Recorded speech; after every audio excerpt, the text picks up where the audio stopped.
La semaine dernière, Sofia a assisté au bal masqué très attendu de sa ville. Elle a choisi de mettre en valeur le collier de diamants rétro de sa mère. Mais, pendant l'événement, elle a remarqué que son collier avait disparu. Elle a immédiatement appelé un détective privé et lui a demandé de retrouver son collier de diamants, peu importe le coût. Très rapidement, le détective a trouvé 3 suspects. John, qui portait un masque rouge, a dit qu'il avait dansé dans la salle de bal toute la nuit. Kate, avec le masque bleu, a dit qu'elle avait passé la majeure partie de la soirée dans le jardin. Bianca, qui portait un masque vert, a dit qu'elle avait seulement remarqué que le collier de Sofia manquait après être revenu du bar. Et Jake, avec le masque en argent, a insisté sur le fait qu'il se trouvait dans la salle de bain lorsque le vol avait eu lieu. L'enquêteur a immédiatement su qui mentait et a pu retrouver le collier de diamants. Pouvez-vous en faire autant?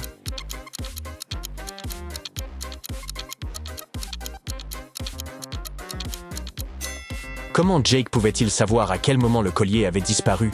Il l'a probablement volé. De plus, regardez dans sa poche. On dirait que quelque chose en dépasse, vous voyez? Luke est un aventurier, et lors de son dernier voyage, il est allé au Cambodge. Là, il est tombé sur une vieille carte au trésor. La carte l'a conduit sur une île isolée où un trésor légendaire était censé être caché. Mais l'emplacement du trésor était protégé par une série de symboles chiffrés. Jetez un œil au message codé et aidez Luke à découvrir la solution qui le mènera au trésor.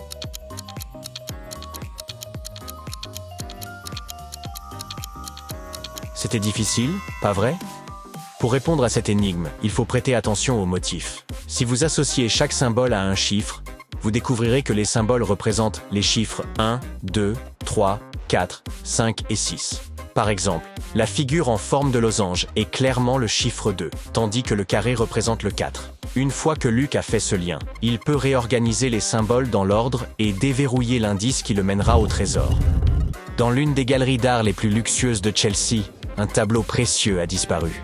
Les propriétaires de la galerie ont fait appel au détective Thompson, un enquêteur expérimenté pour résoudre l'affaire. Le détective a réuni 4 suspects. Le gardien de sécurité dit qu'il patrouillait le périmètre au moment du vol, et que, selon lui, personne n'était ni entré ni sorti de la galerie. Le directeur artistique affirme qu'il travaillait sur la prochaine exposition dans une autre aile de la galerie. La réceptionniste dit qu'elle avait pris un appel important à l'accueil. Et le concierge explique qu'il nettoyait les toilettes à ce moment-là et qu'il n'avait rien remarqué de bizarre. Pouvez-vous dire qui est le coupable?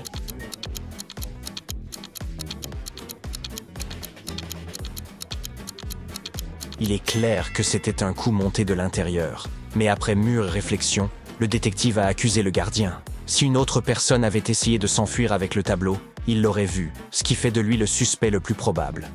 Emily a reçu un colis très spécial cette semaine. Il s'agit d'un magnifique coffret à bijoux que lui a envoyé sa grand-mère, un héritage familial qu'elle devait également transmettre.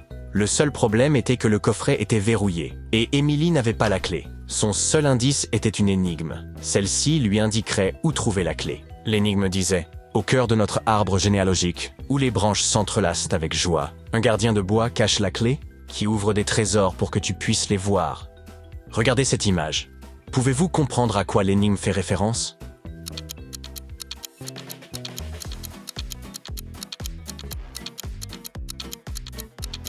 C'est ça, juste là. Au milieu de la table, il y a une sculpture en bois sculptée. À l'intérieur, il y a un compartiment caché qui contient la clé. Bravo, vous avez réussi. Alan est un expert en duperie et il a reçu un appel concernant une activité inquiétante se déroulant dans l'hôpital abandonné de la ville. Les voisins se plaignent d'entendre des cris et une personne a même affirmé avoir vu un fantôme en robe de mariée. Comme Alan ne croit pas au paranormal, il décide d'aller vérifier tout ça. À l'intérieur, il suit des bruits jusqu'au grenier. La première chose qu'il trouve est un haut-parleur cassé qui passe sans arrêt le même fragment d'une vieille chanson. Ensuite, il voit une robe de mariée blanche dans un placard ouvert. Sous la robe, il y a une bombe de peinture.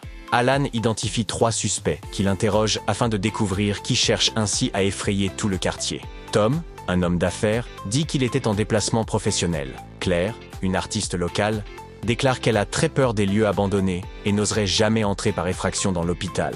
Danny, un médecin, dit qu'il a travaillé jour et nuit la semaine dernière. Examinez les suspects. Pouvez-vous découvrir qui est le coupable?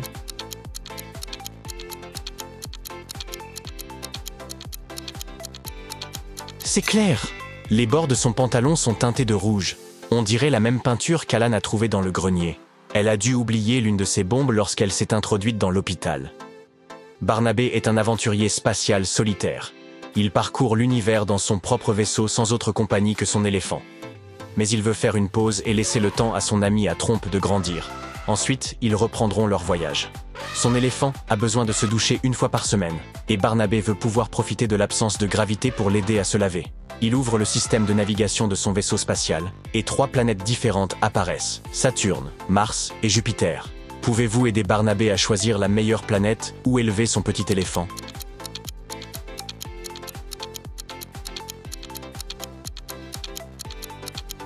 Il doit choisir une planète où la gravité n'est pas trop forte, n'est-ce pas? C'est donc sur Mars qu'il doit aller. Ainsi, il n'aura aucun problème pour aider son éléphant à prendre son bain.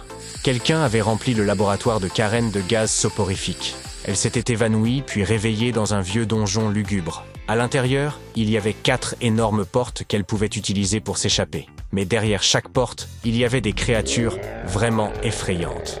La première porte menait à une pièce où nageaient plusieurs requins blancs affamés. Derrière la deuxième porte, il y avait des centaines de gigantesques toiles d'araignées. La troisième porte cachait un espace où des scorpions venimeux tombèrent sans cesse du plafond. Et la quatrième porte cachait une salle avec des lions très en colère. Pouvez-vous aider Karen à deviner quelle porte elle devait utiliser pour s'échapper?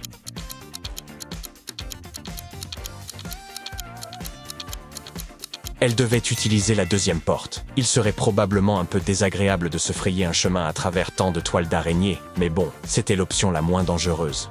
Vous êtes en Égypte, en train d'explorer certains des sites anciens du pays. Vous vous séparez de votre groupe de touristes et trouvez l'entrée d'une pyramide secrète.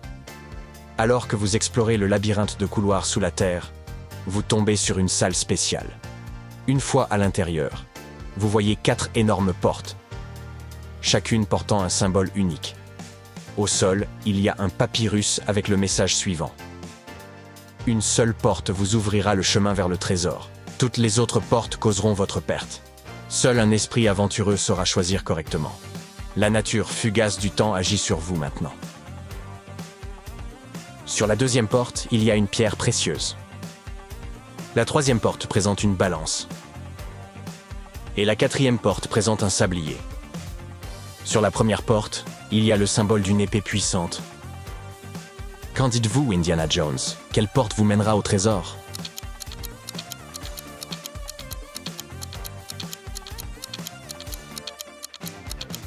Pour atteindre le trésor, vous devez choisir la quatrième porte, celle avec le sablier.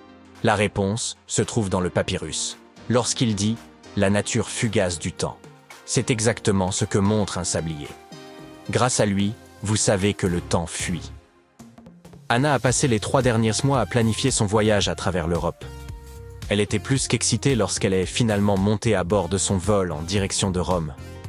Elle cherchait un siège dans l'avion lorsqu'elle a remarqué quelque chose de très inhabituel. Regardez cette photo. Pouvez-vous me dire ce qui ne va pas ici?